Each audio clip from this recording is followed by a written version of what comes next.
What if I told you that the very first thing you do when you wake up is the exact reason you are not catching fish? You blame the cold front. You blame the wind direction. You even blame that guy who drove his boat too close to your spot. But the truth is much stranger, and it is entirely your fault. You are probably sabotaging your morning bite before your boat even touches the water. Today we are talking about your morning coffee and how that innocent cup of joe is secretly transferring scent to your lures and sending fish running in the opposite direction. I promise you, by the end of this video, you will look at your morning routine completely differently, and you will understand why your first few hours on the water are often dead silent. I want to know right now, go down to the comments and tell me, what do you drink on your way to the lake? Let us see how many of you are already guilty of this massive mistake. Let us set the stage so you understand why this is such a massive deal for fishermen everywhere. Getting up before the sun is a universal fishing tradition. It is tough, it is cold, and to survive it, almost every single angler relies on a hot cup of coffee. It is a deeply ingrained habit. Your grandpa did it, your dad did it, and now you do it. You pack the truck, you fill the thermos, and you drive to the water sipping on that dark roast. People have been doing this for decades without ever giving it a second thought.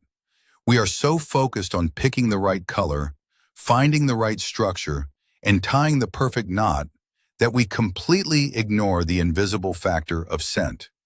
We think that as long as the lure looks good and moves right, the fish will eat it. But fishing science has evolved, and we now know that fish rely heavily on their sense of smell to survive. And the sad reality is that the comforting routine that wakes you up is actively creating a chemical barrier between you and your new personal best. Let us talk about the exact moment the damage is done. The alarm rings at 4 o'clock in the morning. You stumble into the kitchen. The very first thing on your mind is not the lure you will use. It is that hot, dark liquid that brings you back to life. You brew a strong pot of coffee. You pour it into your favorite travel mug, grab your truck keys, and head out into the dark. The rich smell of roasted beans fills the cabin of your vehicle. You feel good. You feel completely prepared. You think this is going to be your absolute best day on the water yet.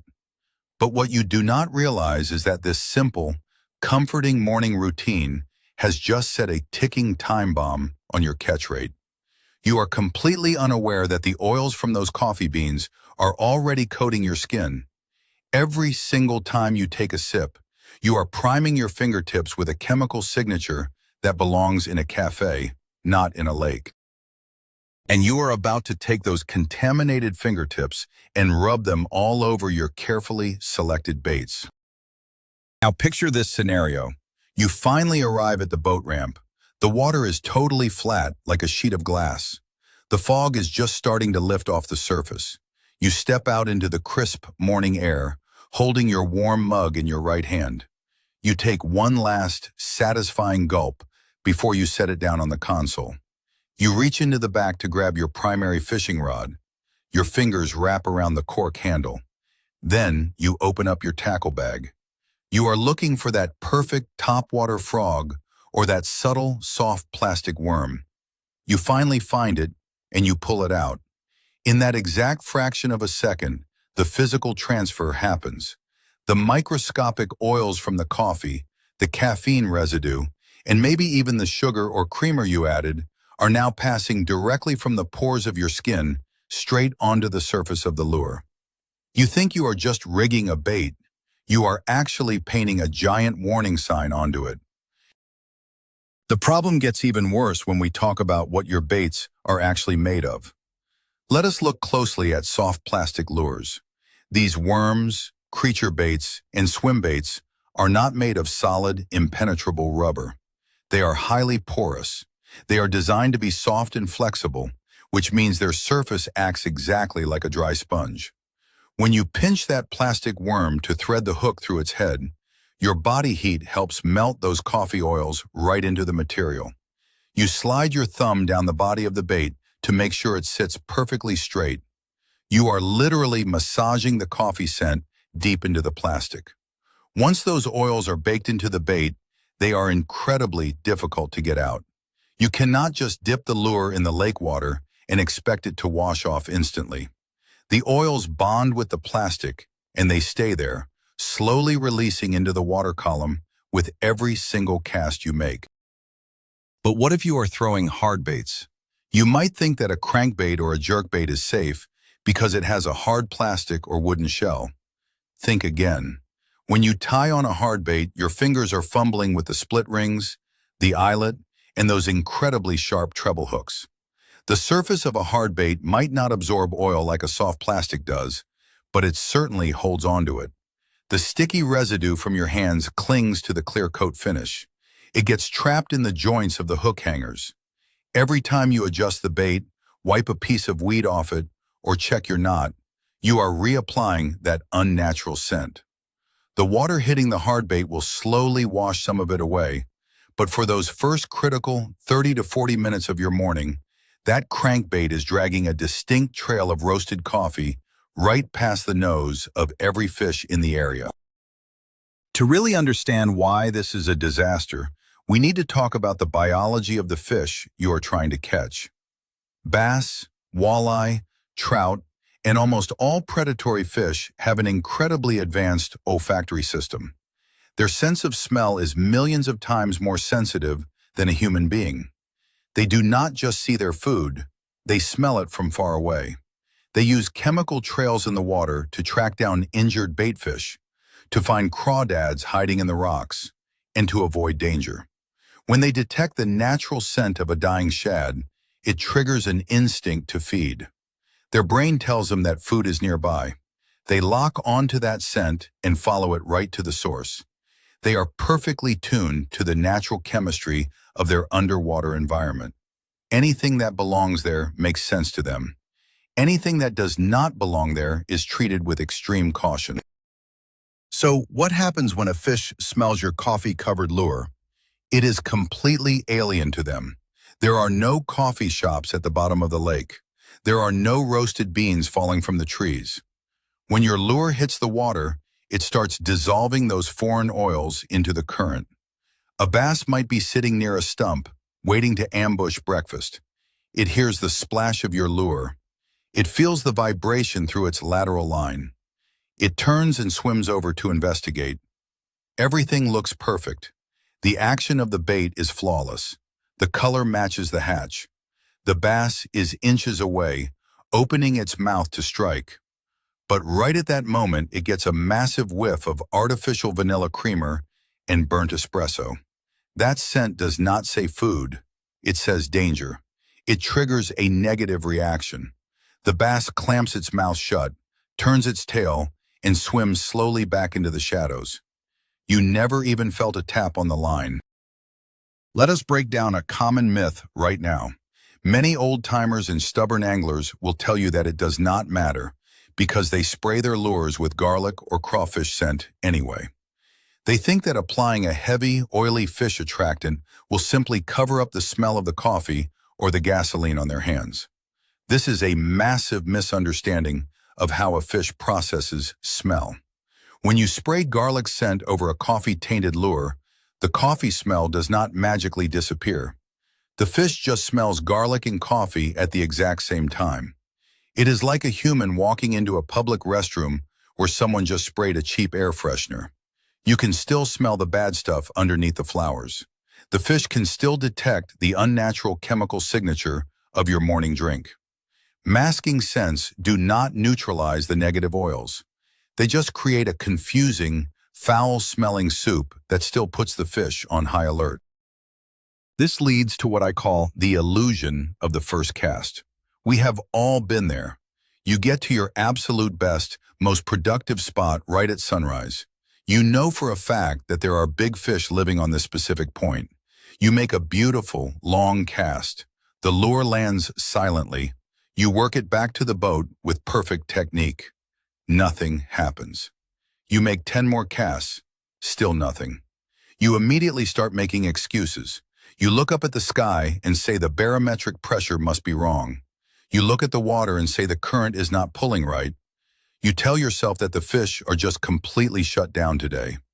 You pick up the trolling motor and leave to find another spot.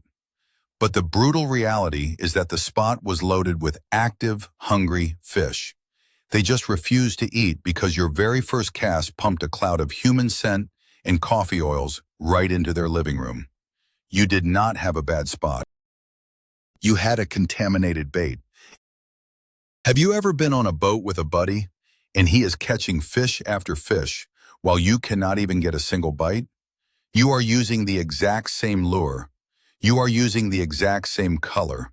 You are casting to the exact same depth. It drives you absolutely crazy.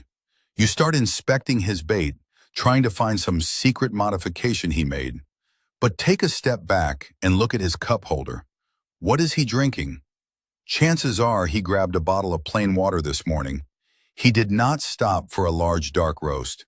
His hands are completely clean.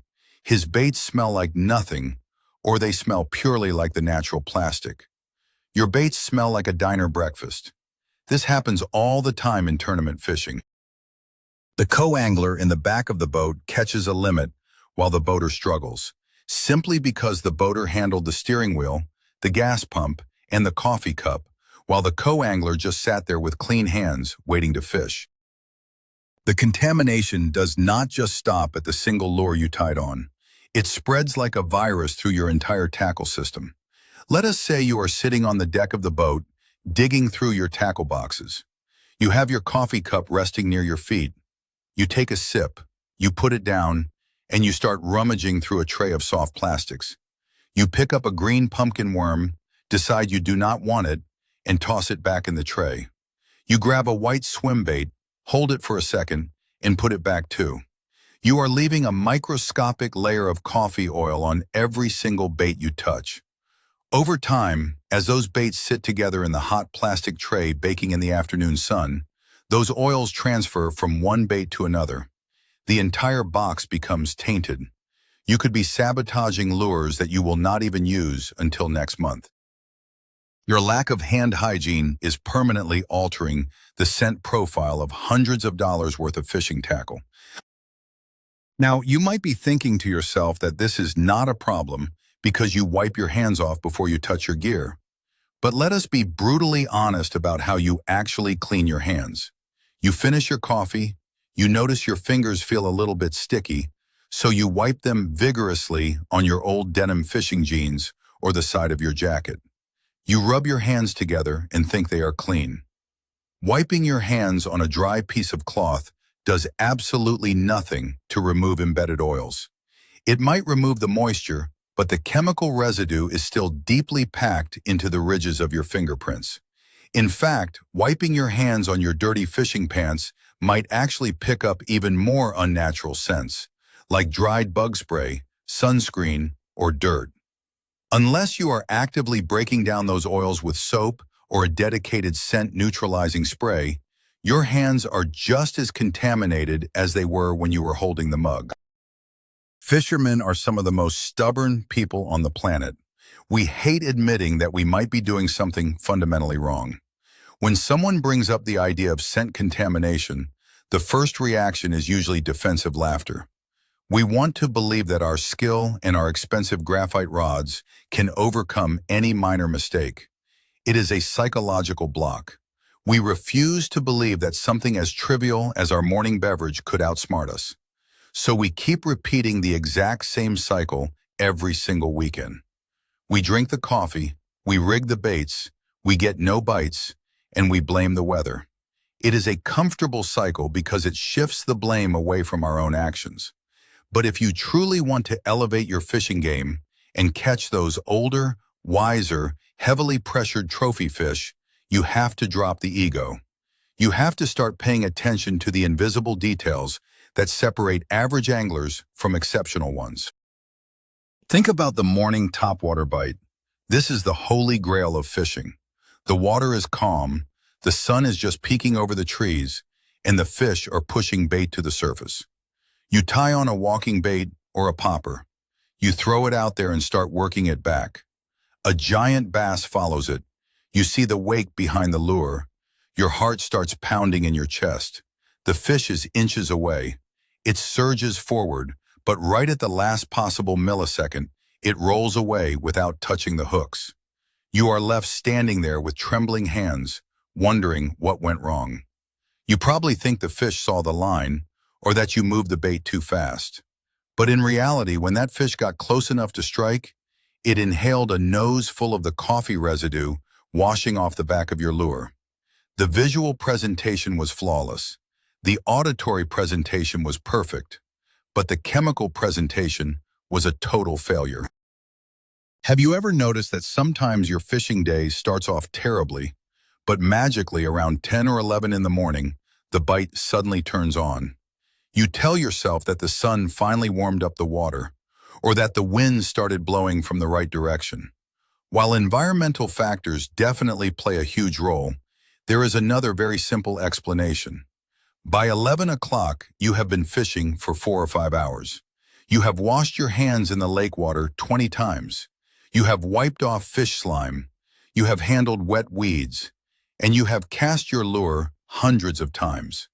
The coffee oils have finally worn off your hands and your baits. Your gear has finally returned to a neutral, natural scent profile. The fish did not suddenly wake up at 11 o'clock. They were awake all morning. You just finally stopped repelling them with your artificial morning odors. If you still do not believe me, I challenge you to run a simple experiment the next time you go fishing. Go out with a buddy. Have him drink his coffee and handle all his baits exactly like he normally does. You, on the other hand, do not drink coffee in the truck. Before you touch a single piece of tackle, wash your hands thoroughly with unscented soap or rub them in the wet grass and mud by the lake. Do not touch anything artificial. Rig your baits with incredibly clean hands. Fish the exact same spots using the exact same lures. See who gets the first bite. See who gets the most followers. See who catches the most fish in the first 2 hours of the day. The results will absolutely shock you. You will physically see the difference in how the fish react to a clean bait versus a contaminated one. It is an eye-opening experience that will instantly change your habits forever. So, what are you supposed to do? Am I telling you to completely quit drinking coffee and suffer through freezing, miserable mornings on the boat? Absolutely not. You do not have to give up your favorite routine. You just have to be incredibly smart about how you manage the contamination. The easiest solution is to simply drink your coffee before you leave the house. Get it out of the way, wash your hands with plain soap in the sink, and then drive to the lake. If you absolutely must drink it on the water, change the way you hold the cup. Only use your non-dominant hand to hold the mug. Keep your dominant hand, the one you use to pinch soft plastics and tie knots, completely clean. Or better yet, carry a small bottle of dedicated fisherman scent neutralizing spray in your pocket. As soon as you finish your drink, spray your hands, rub them together, and rinse them in the lake before touching your tackle box. Let us address the grandpas. Someone in the comments is definitely going to write that their grandfather drank black coffee, smoked a cigar, spilled gasoline on his boots, and still caught more fish than anyone else. And you know what? That might be absolutely true. But Grandpa was fishing 40 years ago in lakes that had 10 times as many fish and 1/10 of the fishing pressure. The fish back then were dumb. They had never seen an artificial lure before. They competed fiercely for food and would attack anything that hit the water. Today, the game has completely changed. Our local lakes are pounded by hundreds of anglers every single week. Modern fish have seen every lure, heard every rattle, and smelled every scent. They are incredibly educated and highly pressured. You cannot get away with the sloppy mistakes that Grandpa got away with. You have to be perfect if you want to trigger a bite from a smart, pressured fish. Another massive mistake anglers make is how they handle their line. Think about tying a knot. What is the very last thing you do before you pull the knot tight? You put the line in your mouth and wet it with your saliva to lubricate it. If you just took a massive gulp of a vanilla hazelnut latte, your saliva is absolutely loaded with artificial sugars and coffee oils. You are literally spitting those oils directly onto the knot, which is located mere inches away from the bait. As the bait moves through the water, that knot is leaving a scent trail right in front of the lure. Even if your hands were clean, your mouth just contaminated the most critical part of your setup. If you are drinking a flavored beverage, do not use your saliva to wet the knot. Dip the lure in the lake water instead to lubricate the line. It is a tiny adjustment, but it makes a massive difference in keeping your presentation completely natural. It really comes down to respecting the environment you're trying to conquer. Fishing is a puzzle. Every piece matters. You spend hundreds of dollars on highly realistic lures that perfectly mimic a dying baitfish down to the finest detail. You spend hours watching videos to perfect your casting technique. You buy the most invisible fluorocarbon line on the market. Why would you ruin all of that effort by introducing an alien chemical smell into the equation? Treating your hands and your scent profile with the same respect you give to your knot tying will elevate your success rate instantly. You must treat your tackle box like a sterile operating room. Everything that goes in there must be clean. Everything that touches your lures must be natural. When you finally adopt this mindset, you will stop wasting the most productive hours of the morning dragging invisible repellent through the water. Reevaluating your entire morning prep is the key to consistent success. Tomorrow morning, when that alarm goes off, enjoy your coffee, but be deeply aware of what it is doing to your hands. Wash them thoroughly before you touch your rods. Scrub them with mud or lake water when you get to the ramp. Stop cross-contaminating your expensive tackle boxes. Take the extra 30 seconds to ensure that when your lure hits the water, it smells like nothing at all, or it smells only like the natural attractants you intentionally put on it. Once you eliminate this massive, invisible mistake from your routine, you will suddenly find that the early morning bite is not dead after all. You will start getting those aggressive topwater strikes.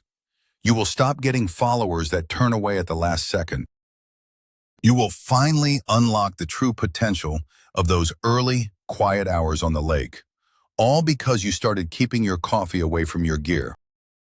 So the next time you hit the water and the morning bite seems completely dead, take a long, hard look at your hands and your travel mug.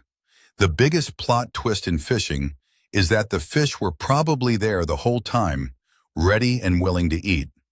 You just accidentally pushed them away because your lure smelled like a morning breakfast combo instead of a natural meal. Eliminating this one simple mistake can completely change your approach to early morning fishing and turn frustrating, silent mornings into action-packed days. If you found this insight helpful, please hit that subscribe button, smash the like button, and do not forget to drop a comment below. I want to hear from you. Do you think I am crazy? Or are you going to start washing your hands carefully before you make that first cast? Let us keep the discussion going, and I will see you out on the water.